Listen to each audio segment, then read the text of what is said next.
Halo, assalamualaikum warahmatullahi wabarakatuh. Kembali lagi di channel aku, Devi Irawan.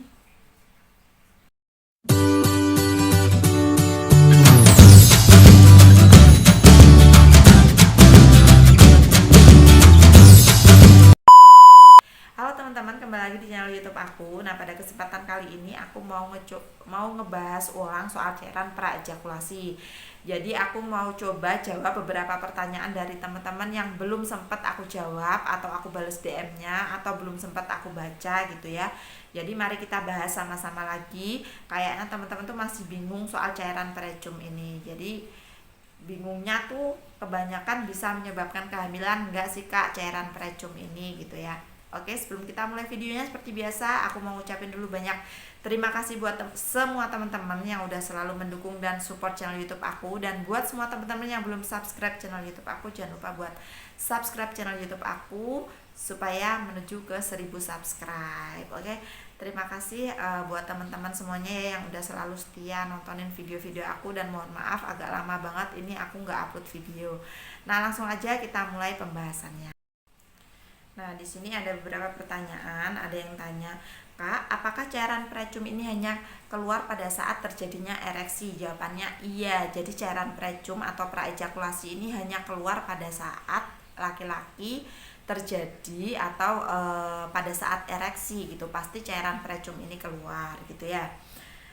Kemudian ada juga yang bertanya, Kak, kalau misalkan cairan precum sebentar Kak, kalau misalkan kalau misalnya berpelukan terus ada cairan precum yang keluar terus tembus ke celana dan nempel di celana dalam wanita, bisa menyebabkan hamil enggak? Jawabannya tidak gitu ya teman-teman. Gimana bisa menyebabkan hamil gitu kan sedangkan tidak melakukan hubungan badan.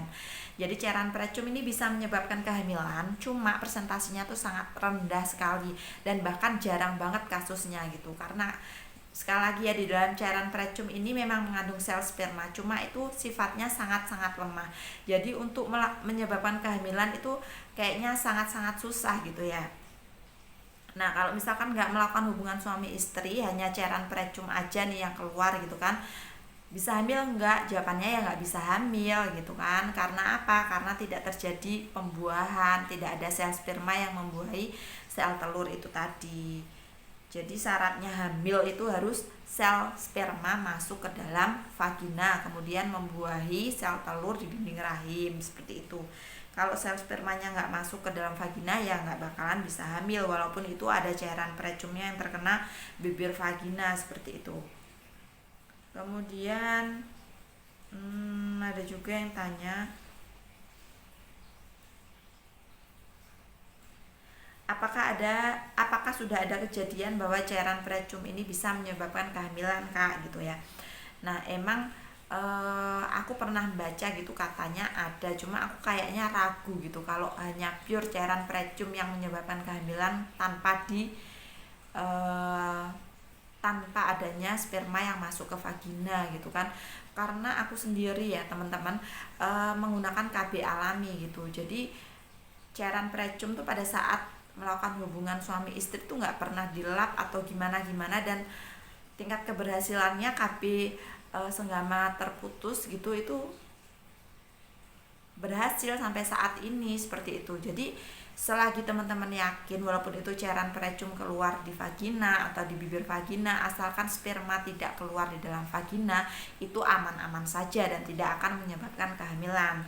Karena aku udah uh, praktek sendiri gitu ya, udah aku terapkan di dalam kehidupan aku menggunakan KB alami, dan cairan precum ini nggak pernah dibersihkan dulu pada saat ereksi, langsung melakukan hubungan suami istri, itu aman-aman aja dan nggak kebobolan asalkan kooperatif suaminya tidak melakukan sperma di dalam vagina, seperti itu. Terus kemudian teman-teman juga ini banyak banget yang bertanya gitu kan, uh, yakin banget nih Kak melakukan hubungan suami istri terus habis itu kok si wanita ini nggak menstruasi, jangan-jangan hamil gitu ya.